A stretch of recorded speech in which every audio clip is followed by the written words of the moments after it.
Hi hello నమస్తే. నేను మీ కట్టా Karthik. Janasena Srikalahasti incharge కోట వినుత పిఏ కమ్ డ్రైవర్ హత్య కేసు అనేది ఆంధ్రప్రదేశ్ రాజకీయాలు సంచలనంగా మారింది. దాని మీద ఇప్పుడు ఎంక్వైరీ నడుస్తూ ఉంది. ఏదో బ్లాక్మెయిలింగు వీడియోలు వాటి వల్లే ఇలా వాళ్ళ మధ్య ఘర్షణ వచ్చింది, కావాలని అతన్ని బంధించి కొట్టి చంపారు అనేటువంటి విచారణ ఒకవైపు నడుస్తూ ఉంది. ఎఫ్ఐఆర్ కూడా బుక్ అయిపోయింది. అయితే వెంటనే ఆరోపణలు వచ్చిన మరుక్షణమే జనసేన పార్టీ కూడా ఆమెను సస్పెండ్ చేసింది. అయితే గతంలో వైసీపీ అధికారులు ఉన్నప్పుడు సుబ్రహ్మణ్యం అనేటువంటి ఒక కారు డ్రైవర్ని ఎమ్మెల్సీ అనంతబాబు చంపి డోర్ డెలివరీ చేశాడు అనే ఆరోపణలు వచ్చినప్పుడు, అతని మీద కేసు నమోదైనప్పుడు వైసీపీ చెప్పిన మాట ఏంటంటే మేము అతని మీద చర్యలు తీసుకుంటాం అని చెప్పింది. కానీ ఇంతవరకు తీసుకోలే. ఎమ్మెల్సీ అనంతబాబు పొలిటికల్ యాక్టివ్గానే ఉన్నారు. ఆయన జైలుకు పోయి బెయిల్ మీద బయటికి రాగానే కొంతకాలానికే పొలిటికల్ యాక్టివ్ అయ్యారు. ఇప్పటికీ వైసీపీ ఎమ్మెల్సీగా చాలా యాక్టివ్గానే ఉన్నారు. గతంలో వైసీపీ నాయకుల మీద ఏ ఆరోపణలు వచ్చినా, ఇప్పటికీ ఏ ఆరోపణలు వచ్చినా, ఏ కేసులు పడ్డా వైసీపీ వాళ్ళని ఓన్ చేసుకుంటూనే ఉంది. వాళ్ళ వైపు తప్పులున్నా, ఒక దళిత యువకుని కిడ్నాప్ చేసిన వల్లభ వంశీనైనా కావచ్చు, బూతులు తిట్టినటువంటి పోసానికి ఇష్టమూలినైనా కావచ్చు, దళితుని చంపారు అన్నటువంటి ఆరోపణలు ఉన్నటువంటి అనంతబాబునైనా కావచ్చు, ఎవరినైనా ఓన్ చేసుకుంటూనే ఉంది. కానీ ఇప్పుడున్నటువంటి కూటమి పార్టీలు, కిరణ్ అనే వ్యక్తి ఒక సోషల్ మీడియా యాక్టివిస్టు భారతీ గారిని ఒక మాట అంటే ఇమీడియట్గా సస్పెండ్ చేశారు, కేసు పెట్టి లోపలేశారు. తర్వాత జనసేన పార్టీ కూడా ఈ మధ్య చాలా మందిని సస్పెండ్ చేసింది. ఎవరెవరి మీద అయితే ఆరోపణలు వచ్చాయో వాళ్ళందరినీ కూడా సస్పెండ్ చేస్తుంది. అలానే టీడీపీ పార్టీ కూడా. సో గతానికి ఇప్పటికీ ఉన్న భిన్నత్వాన్ని ఎలా చూడాలి అనేది మాట్లాడుకునేటువంటి ప్రయత్నం చేస్తాం. నాతో ఉన్నారు సీనియర్ జర్నలిస్ట్ డివి శ్రీనివాస్ గారు. సార్ నమస్కారం. సార్ నమస్తే. సార్, తెలుగు రాష్ట్రాల్లో జనసేన నాయకురాలు కోట వినుత పిఏ కమ్ డ్రైవర్ హత్య అనేటువంటిది చాలా సంచలనంగా మారింది. విచారణ జరుగుతూ ఉంది. అనేక విషయాలు బయటకు వస్తూ ఉన్నాయి లీకులుగా. మరి వాటిలో నిజాలు మనకు తెలియదు, కానీ విచారణలో అయితే జరుగుతూ ఉంది. అయితే ఆరోపణలు రాగానే జనసేన పార్టీ ఆమెను సస్పెండ్ చేసింది. ఇది మొదటి సస్పెండ్ కూడా కాదు. గతంలో జానీ మాస్టర్ మీద ఆరోపణ వస్తే ఆయన్ని సస్పెండ్ చేసింది. తర్వాత టీడీపీ పార్టీ కూడా ఒక ఎమ్మెల్యేని సస్పెండ్ చేసింది, ఒక కార్యకర్తను సస్పెండ్ చేసింది. ఎవరి మీద ఆరోపణ వచ్చినా మేము ఒప్పుకోం అని చెప్పేసి కూటమి చెప్తా ఉంది. అది గతంలో ఇలా ఉండేది కాదు, మీకు తెలుసు. చాలా ఉదాహరణ ఇందాక నేను చెప్పాను. ఎలా చూడాలి గతానికి ఇప్పటికీ భిన్నత్వాన్ని? అంటే నాయకులు తప్పులు చేసినప్పుడు, ఆరోపణలు ఎదుర్కొన్నప్పుడు, ఇలాంటి అభియోగాలు నమోదైనప్పుడు పార్టీలు ఎలా ప్రవర్తించాలి? ఇప్పుడు ఇవాళ తప్పులు అందరూ చేస్తారు. తప్పులు చేయనాడు అంటూ ఏ మనిషి ఉండడు. కానీ తప్పు చేసినప్పుడు క్రమశిక్షణ సంఘం అంటూ ఒకటి ఉంటుంది ప్రతి పార్టీలో. వాళ్ళు కఠిన చర్యలు తీసుకుంటే అదొక సంకేతం, అదొక సందేశం. మీరు చెప్పారు, ఎవరు శ్రీకాళహస్తి జనసేన ఇన్ఛార్జ్ కోట వినుత, ఆమె భర్త పైన ఆరోపణలు, అక్కడ ఏదో ఎఫ్ఐఆర్లో వాళ్ళ పేరు నమోదైన వెంటనే పవన్ కళ్యాణ్ మరి జనసేన వాళ్ళని సస్పెండ్ చేయడం, ప్రకటన రిలీజ్ చేశారు. ఆయన ఎవరో వేములపాటి అజయ్ కుమార్, వాళ్ళ క్రమశిక్షణ సంఘం ఆ పార్టీ అధ్యక్షుడు.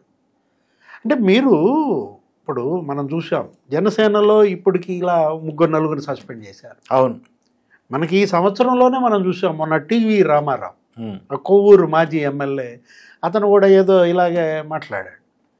ఏది అక్కడ అలయన్స్ దెబ్బతినేటట్టుగా తెలుగుదేశం వాళ్ళకే పదవులు ఇస్తున్నారు, జనసేన కార్యకర్తలకు ఇవ్వట్లేదనో ఏదో అతను నోరు జారాడు. వెంటనే అతను సస్పెండ్ చేసిన విధానం. అదే కాదు, నీకు ఆ దిల్ రాజు ఇష్యూ ఏదో వచ్చినట్టుంది.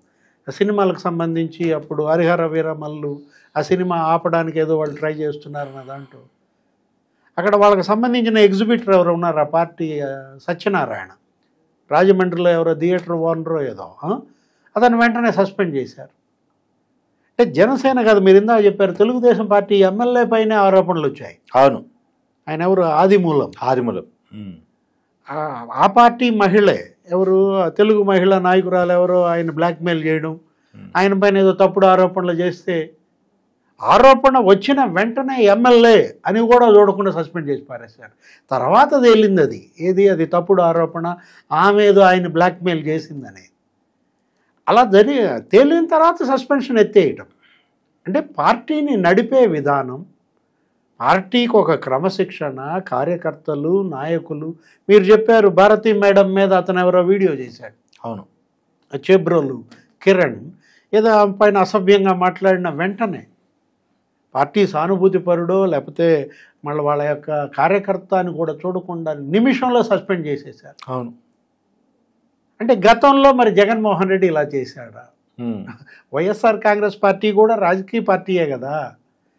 అంటే మరి ఆ పార్టీలో ఎంత నేరం చేస్తే అంత గొప్ప పదవా? అదే హోమ్ మినిస్టర్ కూడా కావచ్చారుగా. అంటే ఇప్పుడు జోగి రమేష్ చంద్రబాబు ఇంటిపై దాడికి వెళ్ళారు, ఒక 100 కార్లు వేసుకుని రౌడీలను వేసుకుని.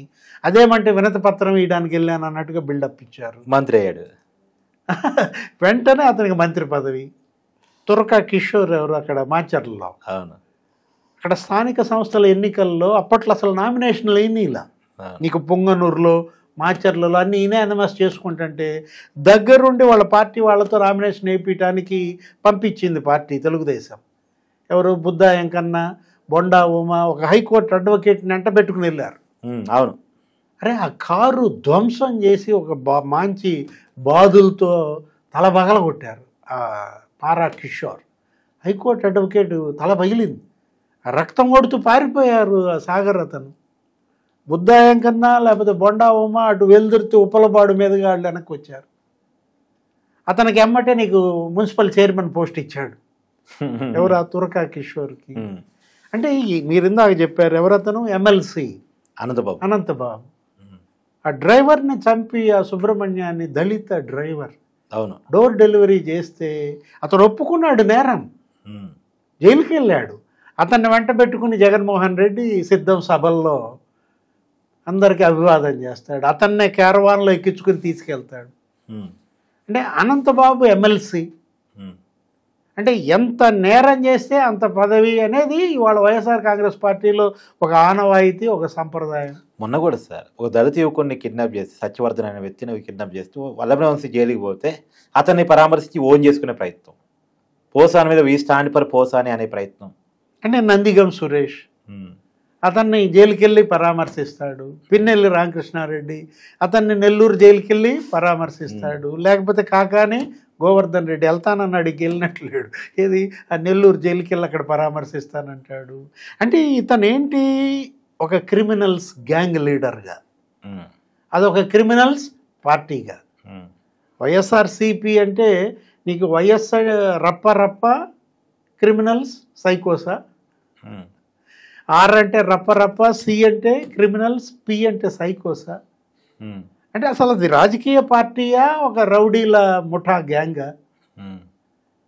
ఇవాళ ఈ జనసేన కావచ్చు, తెలుగుదేశం కావచ్చు, రాజకీయ పార్టీలుగా కార్యకర్తలను క్రమశిక్షణలో పెట్టడం, నాయకులకి ఒక హెచ్చరిక జారీ చేయటం, ఇది కదా ప్రజలు కోరుకునేది.